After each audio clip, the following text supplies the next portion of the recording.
My stepson put lavender in my shampoo knowing I'm deathly allergic, so I'm making his life hell. My 16-year-old stepson is the most entitled nightmare I've ever encountered. When I married his father 3 years ago, he called me a homewrecker day one, even though his mother cheated and caused the divorce. I tried everything. Went to his basketball games, he ignored me. Planned activities, he'd bail to smoke with friends.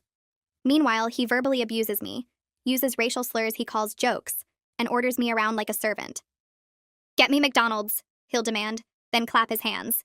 His father laughs, thinks it's hilarious. The physical stuff started small, slapping my butt, flicking my temple. His father calls it rebellious teenager behavior. Last week at dinner, stepson mentioned getting in trouble for BS reasons, bullying a poor kid at school. I just make jokes about his clothes. Not my fault he's broke and sensitive. His father backed him up. Schools are too sensitive. Kids need to toughen up. I snapped. Ironic when your kid is the most spoiled brat I've ever met. Stepson flipped his chair and stormed out. Husband and I fought all night. I was ready for divorce. Then the next day happened. I'm severely allergic to lavender. My skin breaks into painful hives that last week's. I'd told them both multiple times. Got in the shower, used my body wash like always. Within minutes, I was covered in burning, itching hives. Full body allergic reaction. I checked the bottle, no lavender listed. Checked online, no lavender in the ingredients. Walking past stepson's open door, I saw it on his desk. Dried lavender. Left out in plain sight like a trophy. I emptied my shampoo bottle. At the bottom, more dried lavender. He'd deliberately poisoned me, then displayed the evidence to taunt me. I took photos of everything.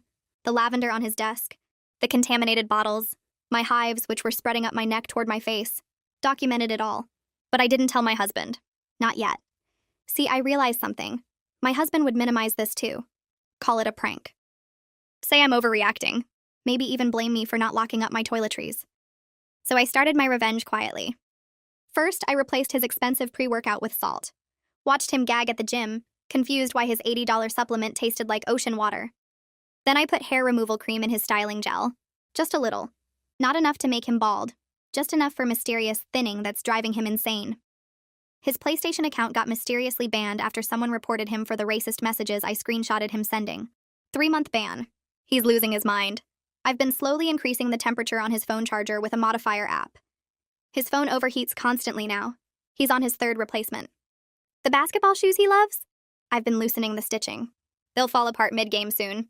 His college recommendation letter from his favorite teacher? I may have forwarded her the screenshots of him bragging about bullying that poor kid. She withdrew the recommendation.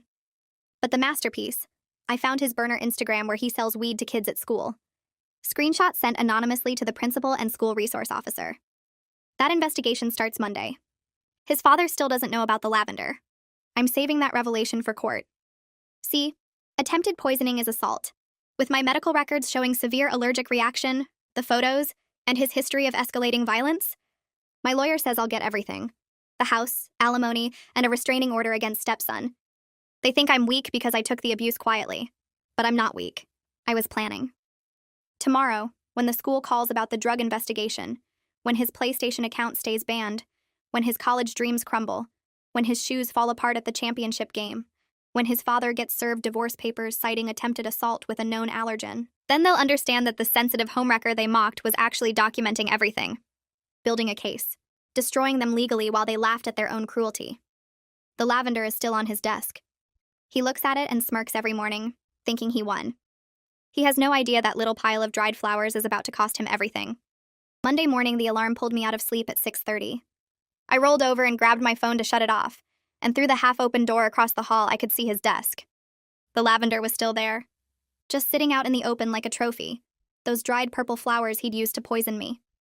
Today was the day everything I'd been planning would start to happen. The school would call about the Instagram account. His father would finally see that his perfect son wasn't so perfect. I felt cold and calm, like ice water running through my veins instead of blood. He had no idea what was coming for him. I got up and went to the bathroom, washed my face, brushed my teeth. In the mirror, I could still see faint marks on my neck from where the hives had been worst. The doctor said they might scar. Good. More evidence for court. I went downstairs and started the coffee maker, got out the bread for toast. My husband came down first, already dressed for work in his polo shirt and khakis.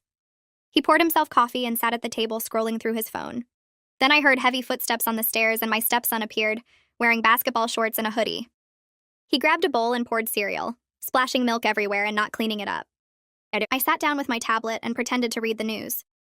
My stepson kept looking at me over his cereal bowl with this little smirk on his face, like we shared a secret, like he thought the lavender thing was funny. I smiled back at him, sweet and pleasant, and his smirk faded into confusion. He probably expected me to be scared or angry. Instead, I just sipped my coffee and went back to my tablet. The confusion on his face made the cold feeling in my chest spread wider. At 8:47 exactly, my husband's phone rang. He looked at the screen and frowned. School was calling. I watched his face while he answered. First, he looked annoyed, like this was interrupting his morning. Then confused, his eyebrows pulling together. Then angry, his jaw getting tight. He stood up from the table and walked into the living room, but I could still hear every word. The principal was talking loud enough that her voice carried. Something about a serious disciplinary matter. Drug-related activities. Need him to come to the school immediately. My husband came back to the kitchen looking like someone had punched him. He stared at his son for a long moment. My stepson's face had gone completely white. All the color just drained right out of his skin. His spoon was frozen halfway to his mouth. My husband told him to get in the car right now. My stepson started protesting that he didn't do anything, his voice getting higher and more frantic with every word. He kept saying it wasn't fair, that someone was lying, that the school had it wrong. I just sat there sipping my coffee and reading about local weather on my tablet. Didn't say a single word. My husband told him they were leaving now and to stop arguing. My stepson looked at me then, really looked at me, and I saw something change in his eyes, like a little spark of suspicion. But he couldn't prove anything. I smiled at him again and wished them both a good day. After the door slammed and I heard the car start in the driveway, I pulled out my phone. Texted Melissa that the first domino had fallen. She replied within 30 seconds saying Hugo had finished putting together all the extra evidence over the weekend. Everything was ready for filing whenever I gave her the word. I sat there for a minute just breathing, feeling my heartbeat steady and calm in my chest. Then I went upstairs to my office and closed the door. I'd been keeping everything organized in a hidden folder on my computer, but today I needed physical copies. Printed out every single photo of the lavender on his desk. Printed the pictures of my hives, the angry red welts covering my arms and neck and face. Printed screenshots of the racist messages he'd sent on PlayStation. Printed the videos I'd secretly recorded on my phone of him calling me names and ordering me around. Got my medical records from the allergist showing my severe lavender allergy. Put everything into labeled folders with dates and descriptions. Made 3 copies of everything. 1 set went in my safe deposit box at the bank. 1 set went to Melissa's office. 1 set stayed locked in my desk drawer. By the time I finished, it was almost 11. I made myself a sandwich and ate it standing at the kitchen counter. At 11:30, my husband called. His voice sounded strange, tight, and stressed. He said the school had found evidence that our stepson was dealing drugs. Suspended pending investigation. The police might get involved. He asked me if I knew anything about this. I looked across the hall at his son's room, at the lavender still sitting on that desk, and said I had no idea. That I was shocked. That I couldn't believe it. My husband sighed and said he had to go. They were still at the school dealing with everything. When they came home at 1:15, I was in the kitchen chopping vegetables for dinner. My stepson walked right past me without looking, went straight to his room and slammed the door so hard that the picture frames on the hallway wall rattled. My husband stood in the doorway looking like he'd aged 10 years in 5 hours. He asked if we could talk later after he had time to process everything. I said of course and went back to chopping carrots. Through the wall, I could hear my stepson on his phone. His voice was loud and frantic, calling someone and demanding to know who reported him. Then another call. Then another. His voice kept cracking between rage and panic. I realized this was probably the first time in his entire life that he'd faced real consequences for anything he'd done. His father had always protected him, made excuses, blamed other people. Now the school had proof and his father couldn't make it go away. I kept chopping vegetables and listening to him fall apart in the next room. That evening, I set the table for dinner like always. Called up the stairs that food was ready. My husband came down looking exhausted. My stepson didn't come out of his room. My husband sat at the table picking at his chicken and rice, barely eating anything. He kept asking how this could have happened, wondering if maybe it was a misunderstanding. Maybe someone set his son up. Maybe the evidence was fake. I ate my dinner and listened to him try to make sense of it. Watched him search for a way to make his son innocent again. He asked if I thought someone might have a grudge against his son. If maybe another kid planted evidence. I said I didn't know. said it seemed like the school must have pretty solid proof to suspend him. My husband nodded slowly, but I could see he didn't want to believe it. Upstairs, I could still hear my stepson pacing in his room, his footsteps heavy on the floor above us. I set my fork down and looked across the table at my husband, who was still picking at his chicken. The silence felt heavy between us except for the sound of footsteps upstairs. My husband kept running his hand through his hair and staring at his plate like the answers might be written there in the rice. I cleared my throat softly and said maybe the school wouldn't suspend him if they didn't have real proof. My husband's head snapped up and his face got tight. He told me I didn't understand how schools work these days, and how kids make up stories about each other all the time. Said teenagers are vindictive and his son probably just made someone mad. I nodded slowly and made my face look concerned while thinking about the screenshots sitting in Hugo's files. All those transactions with timestamps and usernames. All those messages about meeting spots and prices. My husband kept talking about how unfair everything was, and I just kept nodding and eating my dinner. Upstairs, the pacing stopped and I heard a door slam. My husband flinched at the sound but didn't get up to check on his son. I finished eating and started clearing the table while my husband sat there looking defeated. He thanked me for listening and said he didn't know what he'd do without my support. I smiled and told him we'd get through this together. The words tasted wrong in my mouth, but I kept my face calm. Tuesday morning, I woke up to shouting from downstairs. I checked my phone and saw it was barely 7:30. I got dressed quickly and went down to find my stepson standing in the living room holding his game controller. His face was red and he was yelling about how his PlayStation account was still banned. He kept pressing buttons and staring at the screen like he could force it to work. My husband came out of the kitchen in his work clothes and told his son to calm down. My stepson threw the controller on the couch and started pacing. He said everything was going wrong all at once and it wasn't fair. His voice kept getting louder and higher. My husband's jaw tightened and he said his son needed to focus on the school situation first because that was more important than video games. My stepson stopped pacing and stared at his father like he'd been slapped. I stood in the doorway watching them and keeping my face neutral. My husband told his son to get ready for school, and they'd talk about everything later. My stepson grabbed his backpack and stormed out the front door without eating breakfast. The house felt quieter after he left. I waited until my husband left for work before I got in my car. The drive to Melissa's office took 20 minutes through morning traffic. Her building was downtown in a cluster of professional offices with big glass windows. I parked in the visitor lot and took the elevator to the 3rd floor. The waiting room had gray chairs and magazines nobody ever read. The receptionist smiled and told me Melissa was ready. I followed her back to a corner office with a big desk and bookshelves full of legal books. Melissa stood up and shook my hand. She had dark hair pulled back and wore a navy suit. I sat down across from her and pulled out the folder I'd brought. She took it and started going through everything slowly. Photos of the lavender on his desk, pictures of my hives covering my arms and neck, medical records from my allergist showing the severity of my allergy, screenshots of the racist PlayStation messages, videos I'd taken secretly of my stepson ordering me around and calling me names. Melissa spread everything out on her desk and studied each piece. She looked up at me after maybe 10 minutes and said we had an incredibly strong case. She said the attempted poisoning evidence combined with the documented abuse history would get me everything I wanted. Divorce with a restraining order against my stepson, the house, alimony. She asked if I was ready to move forward. I told her yes. She nodded and said she'd start preparing the paperwork. We talked for another hour about timelines and what to expect in court. When I left her office, the sun felt brighter somehow. That evening, I was making dinner when the phone rang. My husband answered it in the living room, and I heard his voice get tense. He came into the kitchen, still holding his phone, and said the school wanted another meeting tomorrow with both parents. He looked tired and stressed. Asked if I would come with him for support.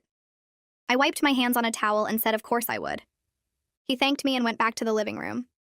I stood at the counter chopping vegetables and thinking about what Melissa had said. About appearing cooperative until we filed the papers. About documenting everything, including how helpful I was being during this crisis. I could hear my husband on the phone in the other room probably calling his lawyer. My stepson came home around 6 and went straight to his room without speaking to either of us. I set the table for 3, but only 2 of us ate. During dinner, my stepson's phone started making weird noises from upstairs. Then I heard him yell. A few seconds later, there was a crash. My husband put down his fork and looked at the ceiling. My stepson came storming down the stairs holding his phone. The screen was black and smoke was coming from the charging port. He was shaking with anger. Said his phone was overheating again, and now it was completely dead. My husband's face changed. He stood up and told his son to get it together. Actually yelled at him. Said he needed to stop breaking things and acting like a child and focus on the serious problems they were dealing with. My stepson's mouth fell open. I realized this was the first time I'd ever heard my husband really discipline him.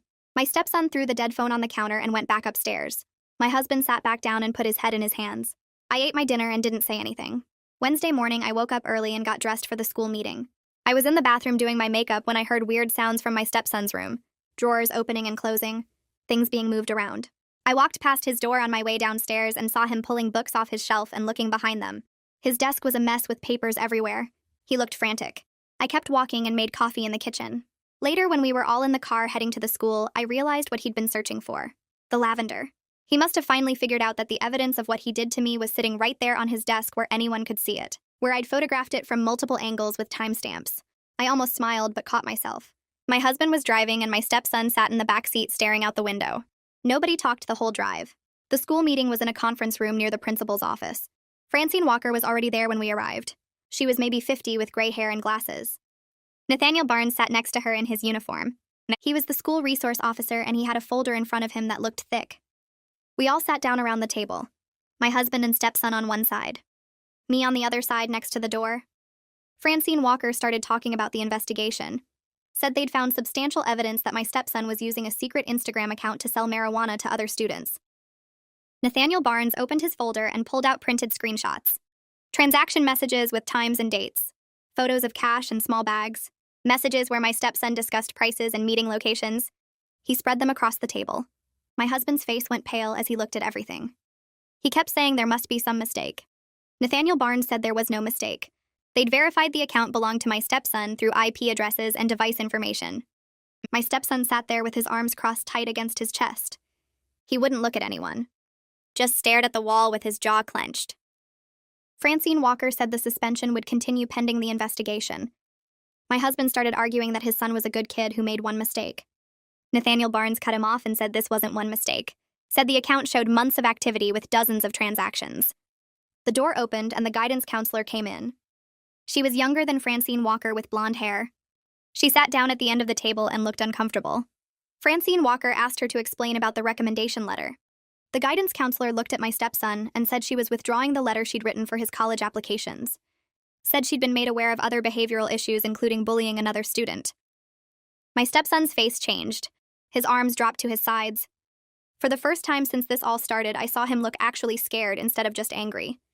His eyes got wide and his mouth opened, but no sound came out. My husband asked what behavioral issues. The guidance counselor said she couldn't discuss another student's situation, but that she'd received credible information about my stepson's conduct. My stepson finally spoke. Said this wasn't fair and everyone was against him. His voice cracked on the last word. The guidance counselor said she had to make decisions based on character, and she couldn't in good conscience recommend him anymore. My stepson put his head down on the table. His shoulders were shaking. Nathaniel Barnes cleared his throat and everyone looked at him. He said he was forwarding all the evidence to the district attorney's office. Said there would likely be charges filed related to drug distribution to minors. The word charges seemed to hang in the air. My husband went completely white. Started talking fast about how his son was only 16 and this would ruin his future. Said surely there was some way to handle this without involving prosecutors. Nathaniel Barnes said that decision wasn't up to the school. Said when drugs are involved on campus, they have to report it to law enforcement.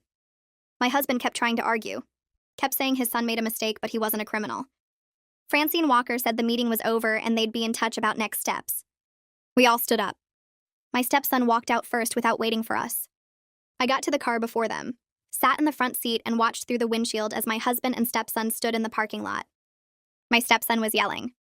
I couldn't hear the words through the closed windows, but I could see his mouth moving fast and his hands waving around. My husband kept trying to put his hand on his son's shoulder, but my stepson kept jerking away. Other parents were walking past them to their cars. Some were staring. My husband looked around and seemed to realize they were making a scene. He said something and pointed at the car. My stepson yelled something back. His face was bright red and tears were running down his cheeks. My husband's shoulders slumped. He looked defeated, helpless. My stepson kept yelling about how everything was ruined and it wasn't fair. How his whole life was falling apart. My husband just stood there taking it. Finally, my stepson turned and started walking toward the student parking lot. My husband called after him, but he didn't stop. My husband stood there alone for a minute before walking back to the car. He got in and sat behind the wheel without starting the engine. I asked if his son was okay. My husband said he didn't know anymore.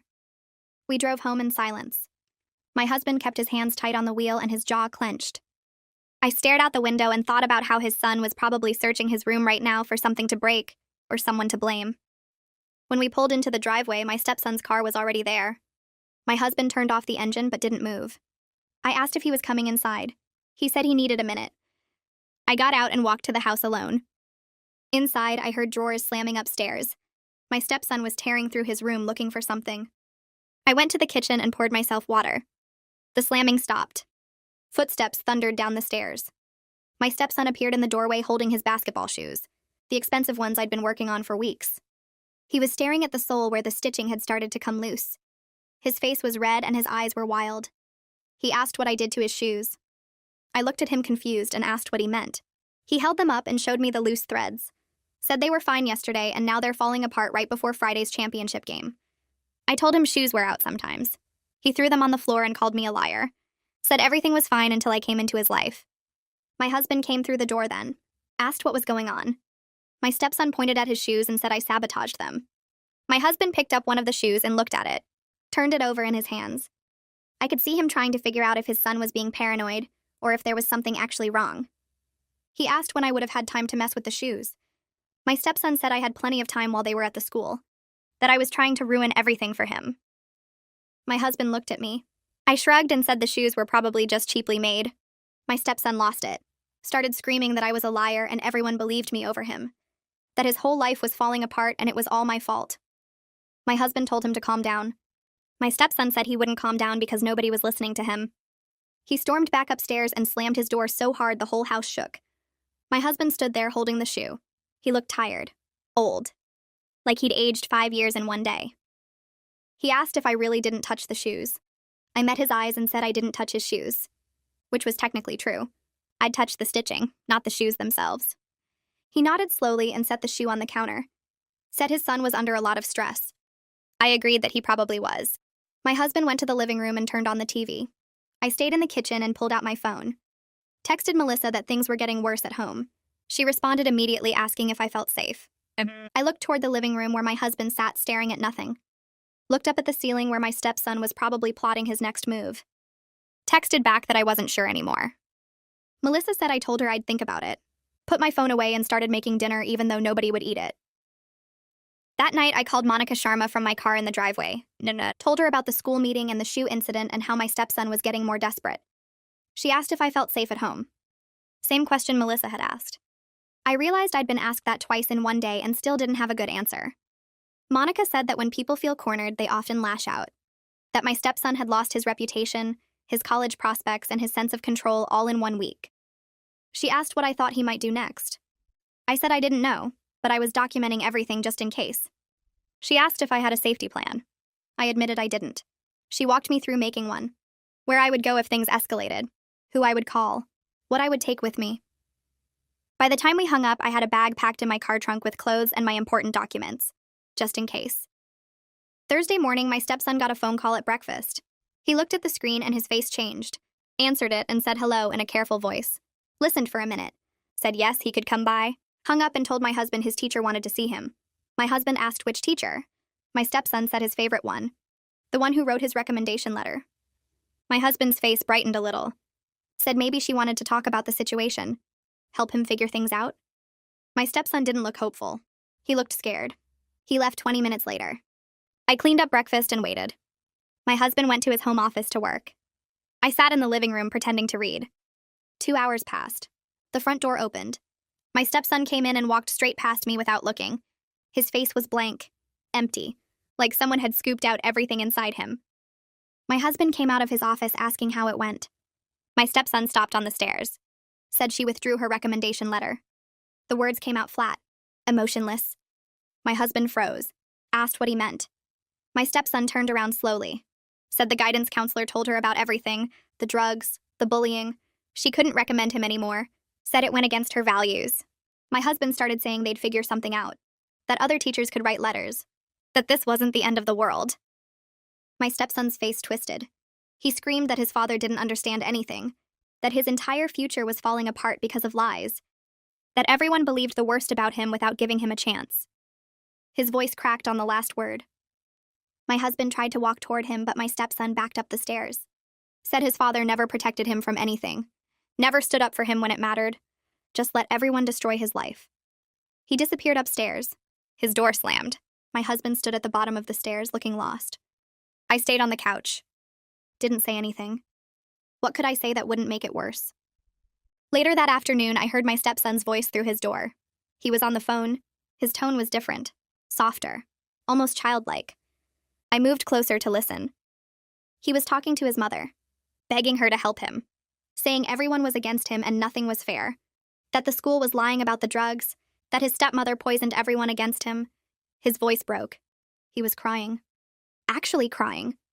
I heard him say please over and over. Please believe me. Please help me. Please make this stop. I stood outside his door feeling something complicated twist in my chest. This was what I wanted.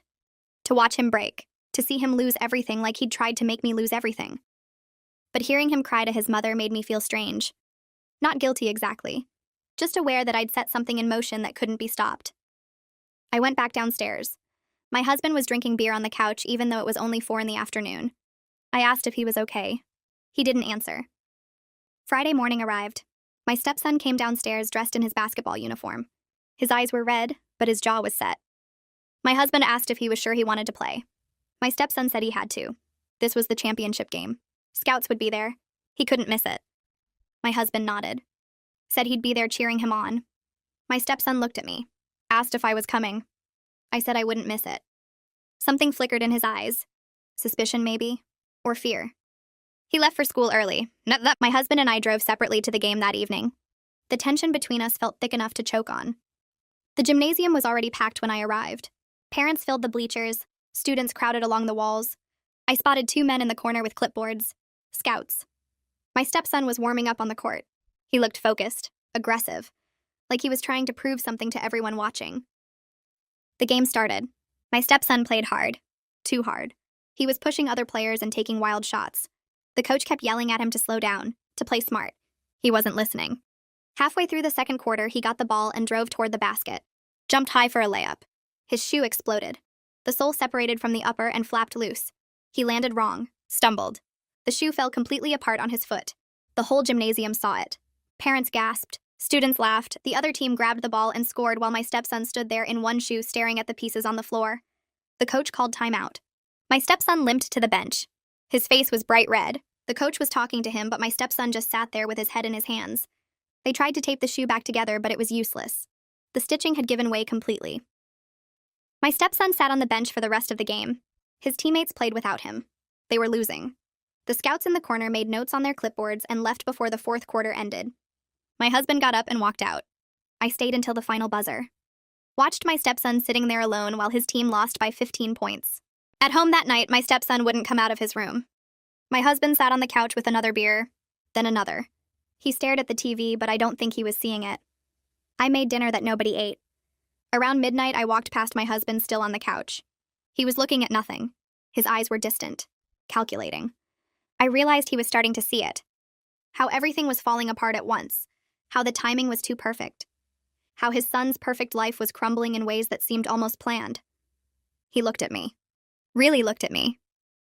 I met his eyes and didn't look away. Something passed between us. An understanding, maybe. Or an accusation. I went upstairs to bed. Left him sitting there in the dark with his beer and his suspicions and the pieces of his son's life scattered all around him. Saturday morning, I woke up to find my husband already in the kitchen making coffee.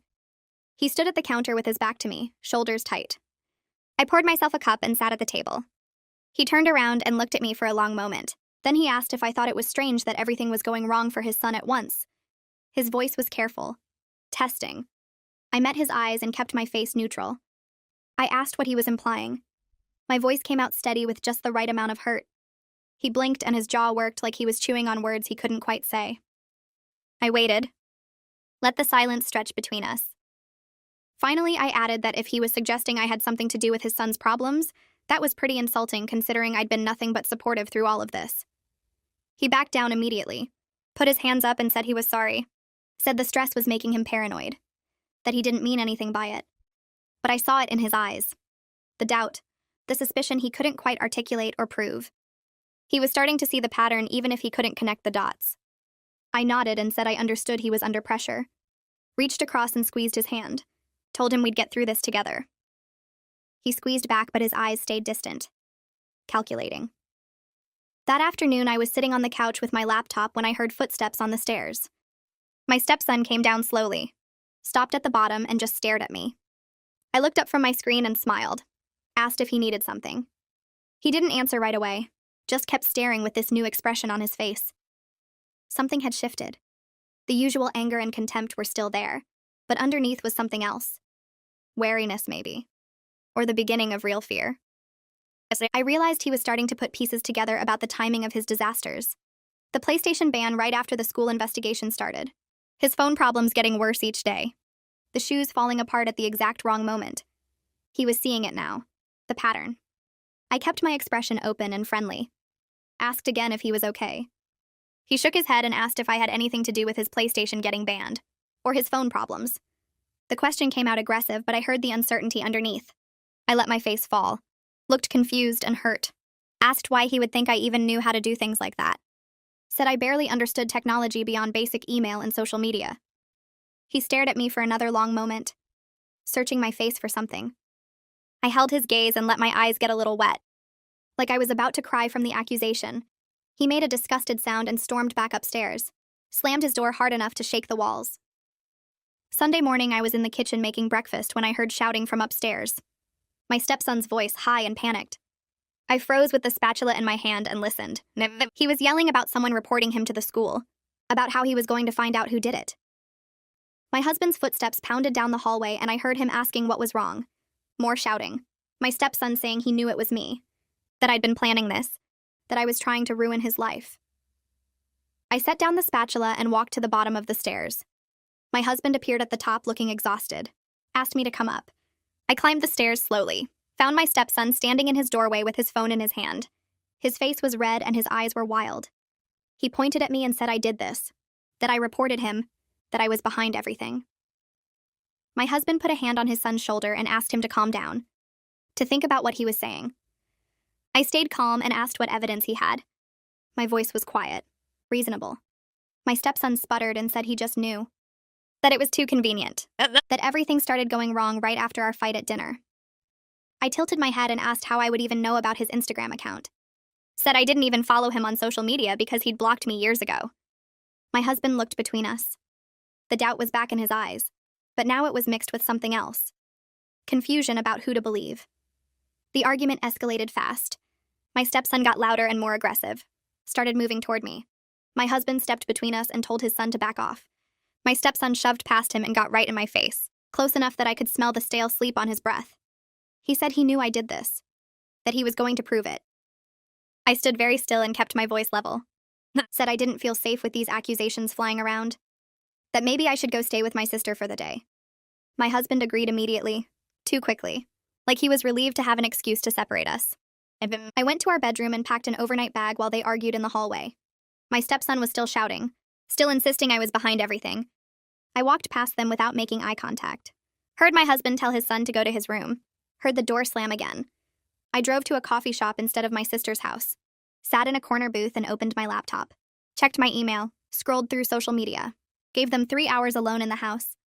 I knew what my stepson would do. He'd search my room, go through my computer, look for evidence to prove his theory. But I wasn't stupid enough to leave traces. Everything was backed up in cloud storage he couldn't access. The screenshots were on my lawyer's secure server. The photos were timestamped and stored with the medical records.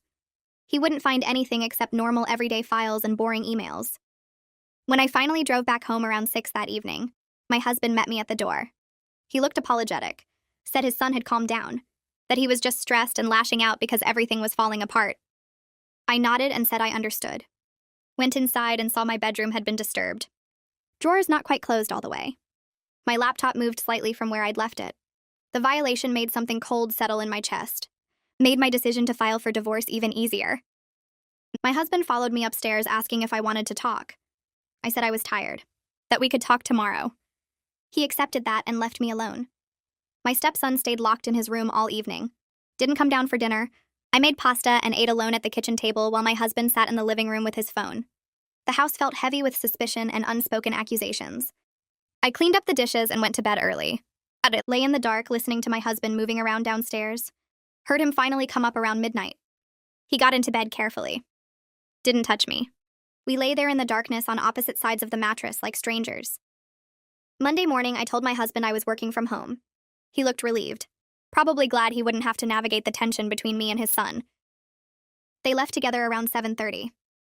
My stepson didn't look at me as he walked past. My husband kissed my forehead and said he'd call me later. I waited until I heard the car pull out of the driveway. Then I opened my laptop and checked my email. Found the message I'd been waiting for. Hugo Ortega had sent his final report. I downloaded the file and read through it carefully. He'd compiled everything. Screenshots of the Instagram account with timestamps. Messages between my stepson and buyers with clear drug transaction language. Photos Hugo had taken of my stepson meeting with students behind the school. Testimony from 3 students who'd bought from him. Detailed records of Venmo transactions that matched the drug sale amounts. It was comprehensive and damning. I forwarded it to my lawyer with a note saying I was ready to move forward with filing. She responded within minutes. Said she'd have the papers ready by the end of day Tuesday. Asked if I was sure about this. I typed yes without hesitation and hit send. Around 2 in the afternoon, my husband's phone rang. I was in the living room folding laundry when I heard his voice change in the kitchen. He said hello normally, then went quiet for a long time. When he finally spoke again, his voice sounded hollow and distant. He thanked whoever was calling and hung up. I kept folding a towel, waiting. He walked into the living room and stood there looking at me like he didn't know what to say. I asked him what was wrong. He said that was the school resource officer calling about his son. The district attorney was moving forward with criminal charges for drug distribution to minors. My husband sat down on the couch and put his head in his hands. He looked like he'd aged 10 years in the last 10 seconds. I set down the towel and asked what that meant exactly. He said his son might face actual criminal prosecution. Not just school suspension or community service, but real charges that could go on his permanent record. I nodded slowly and said I was sorry this was happening. My husband didn't respond, just sat there staring at nothing. Around 3:30, we heard the front door open. My stepson came home from the school and walked past the living room without looking at us. My husband stood up and called his name. My stepson stopped but didn't turn around. My husband told him to come sit down because they needed to talk. My stepson walked into the living room with his backpack still on. My husband explained what the resource officer had said about the charges. My stepson's face went completely white. He started shaking his head and saying no over and over. My husband tried to explain the situation calmly, but my stepson's voice got louder. He shouted that this wasn't fair and someone must have set him up. My husband told him to calm down so they could figure out what to do. My stepson threw his backpack across the room and stormed upstairs. We heard his bedroom door slam so hard the pictures on the wall rattled. My husband looked at me like he expected me to say something helpful, but I just picked up my laundry basket and carried it toward the kitchen. Behind me, I heard my husband following his son upstairs. Their voices came through the ceiling, muffled but clearly angry. My stepson was shouting about how everything was ruined and his father didn't understand anything. My husband's voice stayed lower, probably trying to calm him down. I started pulling vegetables from the fridge to make dinner. Carrots, potatoes, an onion. I lined them up on the counter and got out a cutting board. The shouting upstairs continued. Something hit the floor hard enough to shake the light fixture above me. Glass breaking. More shouting. I started peeling potatoes, letting the thin strips fall into the sink. The argument upstairs got louder. My stepson screamed that someone did this to him on purpose, that they wanted to destroy his life. My husband's voice rose too, telling him to stop breaking things and think rationally. I chopped an onion into small pieces, my eyes watering from the smell. Then I heard footsteps pounding down the stairs, fast and heavy. I turned toward the kitchen doorway just as my stepson appeared. His face was red and twisted with rage. He looked at me standing there with the knife in my hand and the cutting board in front of me. He said this was all my fault. I opened my mouth to respond, but he was already moving toward me. He shoved me hard with both hands against my shoulders. I stumbled backward and my hip hit the counter edge. Pain shot through my side. I tried to catch myself, but my feet tangled and I went down. My head cracked against the cabinet door on the way to the floor. White light exploded behind my eyes. I heard my husband yelling from somewhere above me, heard him running down the stairs. My stepson grabbed my arm and yanked me partially upright. His fingers dug into my skin hard enough that I knew there would be marks. My husband appeared in the doorway and grabbed his son from behind. He pulled him away from me and they struggled in the middle of the kitchen. My stepson was still trying to get to me, still screaming that I ruined everything. My husband dragged him backward out of the kitchen. Their footsteps thundered back up the stairs. I sat on the floor, touching the back of my head where it hit the cabinet. A knot was already forming, tender and hot under my fingers. My arm throbbed where my stepson had grabbed it. Red marks stood out against my skin in the shape of his fingers. The chair I'd been standing near was knocked over on its side. I pulled my phone from my pocket with shaking hands, took a photo of my arm with the finger marks clearly visible, took another photo from a different angle, switched to selfie mode, and photographed the side of my head, trying to capture the swelling bump. Photographed the overturned chair. My hands were steadier now.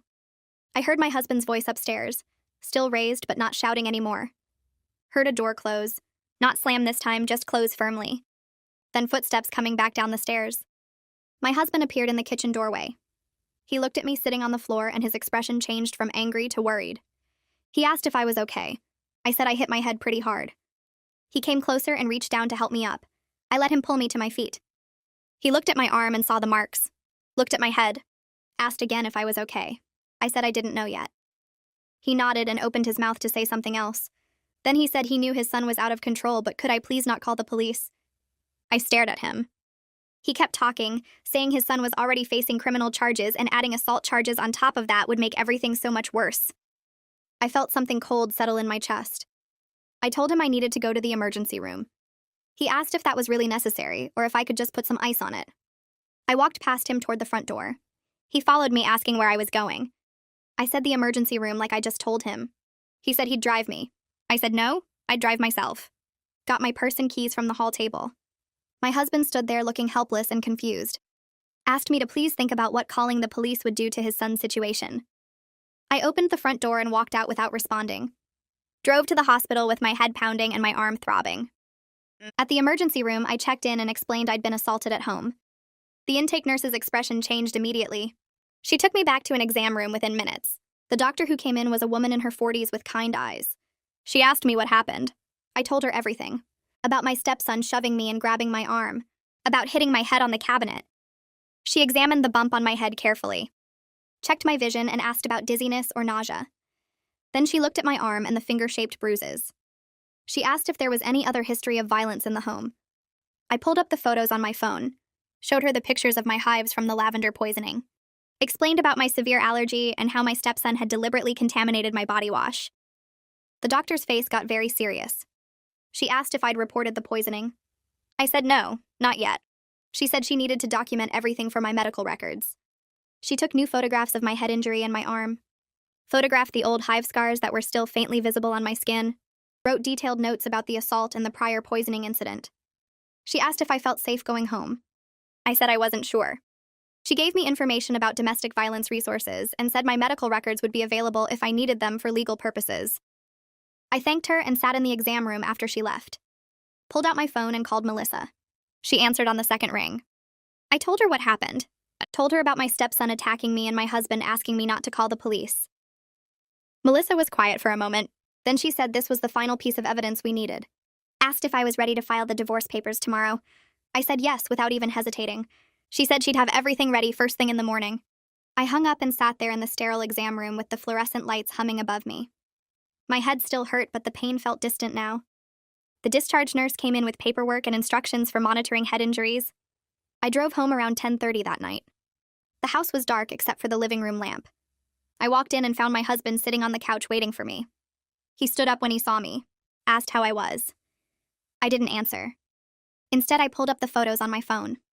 The ones I took weeks ago of the dried lavender on my stepson's desk. I showed them to my husband. He squinted at the screen looking confused. I explained that this was dried lavender, that I found it displayed on his son's desk the same day I had a severe allergic reaction. My husband's face changed as he started to understand. I showed him the photos of my contaminated body wash bottle. Showed him the pictures of my hives spreading up my neck. Pulled up my medical records from my allergist documenting my severe lavender allergy.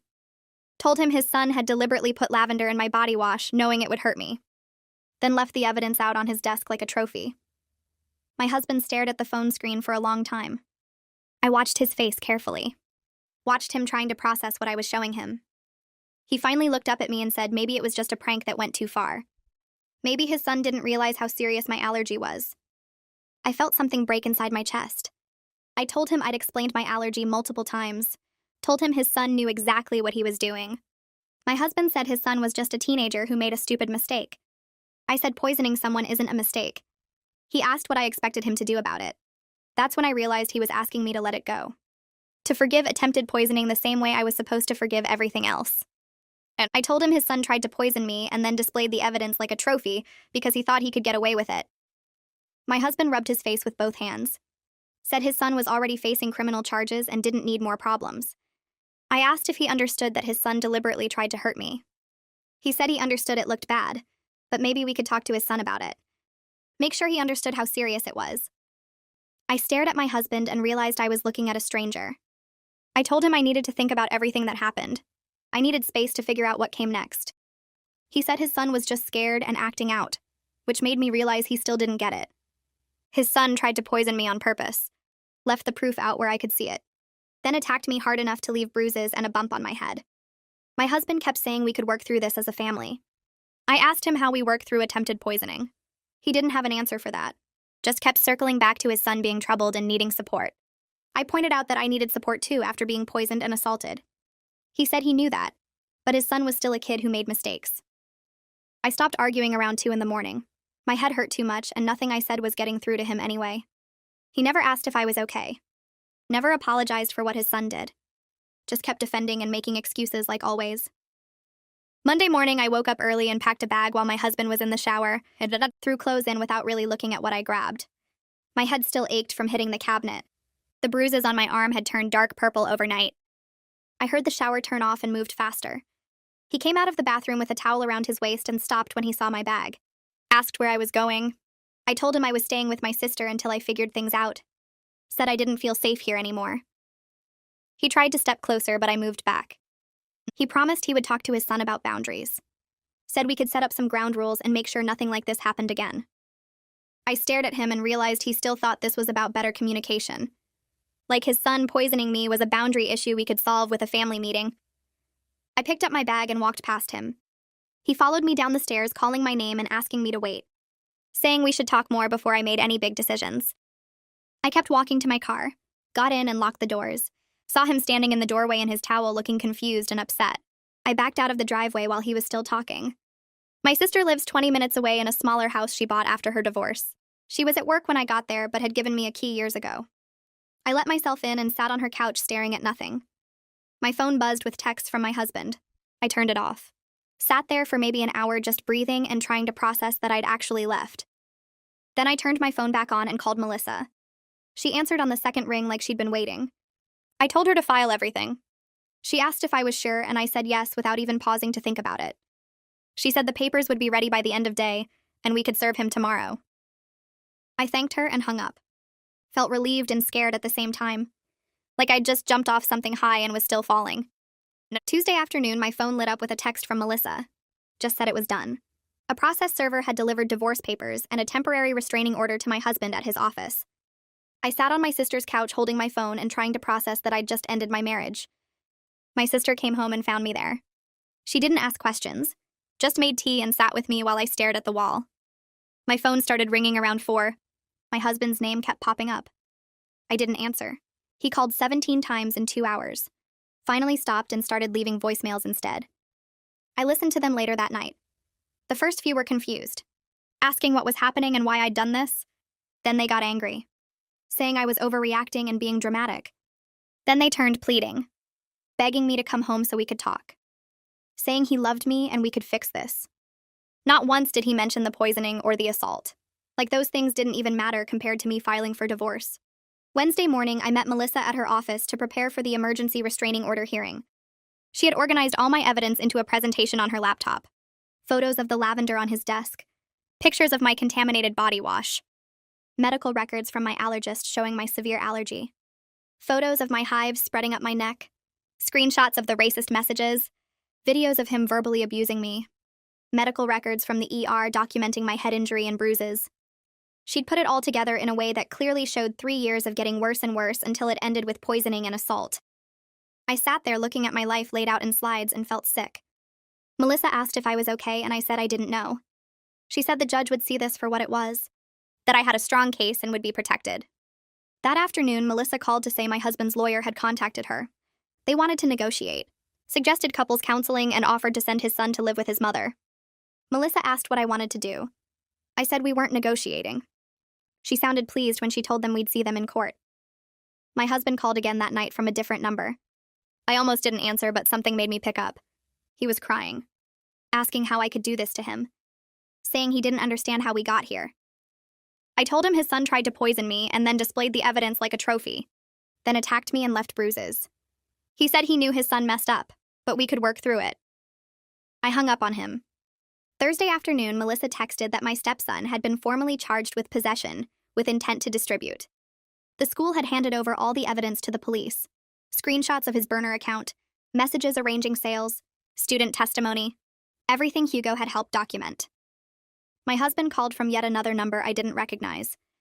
I answered and heard him sobbing, asking how everything fell apart so fast, saying his son's life was ruined and our marriage was over and he didn't understand what happened. I told him he chose this when he laughed at his son abusing me, when he called attempted poisoning a prank, when he asked me not to call the police after being assaulted. He said I was being cruel. I hung up and blocked that number too.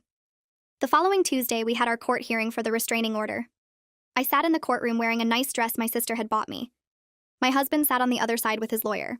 He looked terrible, like he hadn't slept in days. The judge called me to testify. I walked up and put my hand on the Bible, swore to tell the truth. Then I told her everything. 3 years of verbal abuse, the racial slurs he called jokes, the physical intimidation that started small and got worse, how his father laughed and made excuses every time. I described finding the lavender on his desk, showed her the photos of my contaminated body wash, my medical records proving my severe allergy, pictures of my hives spreading up my neck toward my face. Then I told her about the assault, how he shoved me into the cabinet and grabbed my arm hard enough to leave dark bruises. Showed her the photos from the ER, the bump on my head, the purple marks on my arm. Melissa stood at the front of the courtroom and opened her laptop to display the first slide. The judge leaned forward as photos of the dried lavender on my stepson's desk appeared on the screen. Then came pictures of my contaminated body wash bottles with the lavender pieces visible at the bottom. Medical records from my allergist showing years of documented severe reactions to lavender filled the next slide. The photos of my hives spreading up my neck and face made the judge's expression harden. Melissa clicked through screenshots of the racist messages my stepson had sent, videos I'd secretly recorded of him verbally abusing me and calling me slurs, and finally the ER documentation showing the bump on my head and the dark bruises on my arm. Monica had provided a written statement detailing 3 years of psychological abuse patterns and the escalating danger she'd witnessed. The judge asked to see the lavender photos again and studied them for a long time. She asked Melissa to confirm that I had clearly communicated my allergy to both my husband and stepson multiple times, and Melissa pulled up text messages where I'd explicitly warned them both about keeping lavender away from me.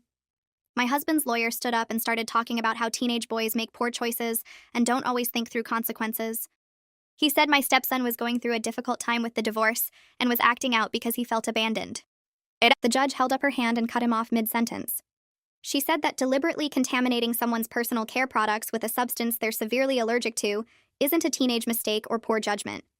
She said it's calculated harm with intent to cause physical injury, and displaying the evidence afterward shows consciousness of guilt and enjoyment of the suffering caused. She granted the restraining order effective immediately and said my stepson was prohibited from coming within 500 feet of me or contacting me in any way. My husband made a choking sound from across the courtroom but didn't say anything.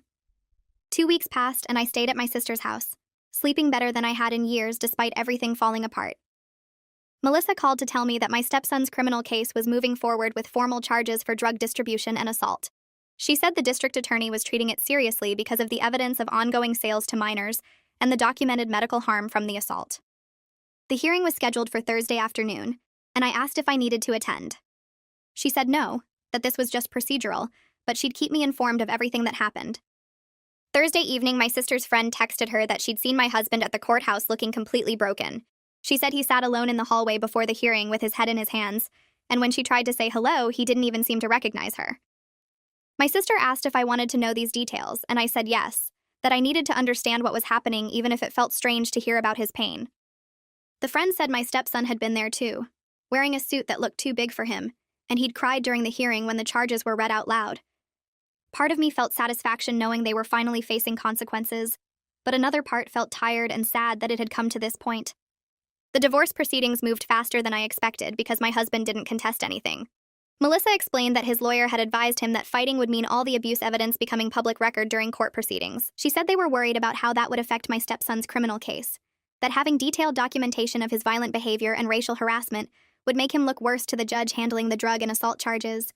My husband signed everything his lawyer put in front of him without arguing about the house or the alimony or any of the financial terms. Melissa said she'd never seen someone give up so completely in a divorce case, that usually there's at least some negotiation over assets. I told her I thought he finally understood that he'd destroyed everything by protecting his son instead of protecting me. She said that might be true, or he might just be too overwhelmed to fight, but either way, it was working in my favor. The paperwork moved through the system quickly because neither side was slowing things down with disputes. 6 weeks after I'd left with my suitcase, the divorce was finalized in a brief court appearance where the judge reviewed our settlement agreement. I got the house with all its equity, substantial monthly alimony for the next 5 years, and a permanent restraining order against my stepson that would remain in effect indefinitely. My husband got visitation rights with his son, and the knowledge that his enabling had created this disaster. The judge asked if I was certain I wanted to proceed with these terms, and I said yes without hesitation. She signed the papers and declared our marriage legally dissolved.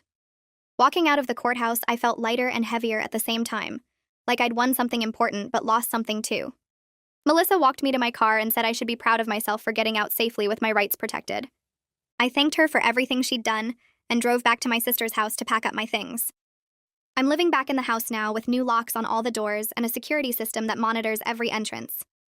The first night back, I walked through every room and felt like I was seeing it all differently, noticing how much of myself I'd erased trying to make them comfortable. My stepson is facing 12 months of probation and 200 hours of community service for the drug charges after taking a plea deal. The assault charge is still pending because the prosecutor wants to use it as leverage if he violates probation. I heard through someone who knows someone that he's living with his mother now and working at a grocery store to pay his court fees. My husband moved into an apartment across town and apparently spends most of his time visiting his son or sitting alone. I'm in therapy twice a week with a new therapist, not Monica, because our relationship was too tied to the court case. Some days I feel strong and clear about everything I did to escape. Other days I feel exhausted by what it took and wonder if I could have handled things differently. My husband sends emails every few days asking if we can talk or meet for coffee. I delete them without reading past the subject line because I know he still doesn't understand that protecting his son's feelings was more important to him than protecting me from harm. Last week he sent flowers to the house and I threw them away immediately, checking first to make sure they weren't lavender. I'm safe now in ways that matter, with financial security and legal protection, and a house that belongs only to me. But I'm also alone in a space that holds 3 years of bad memories, and I'm learning that winning doesn't always feel like victory when the cost was this high.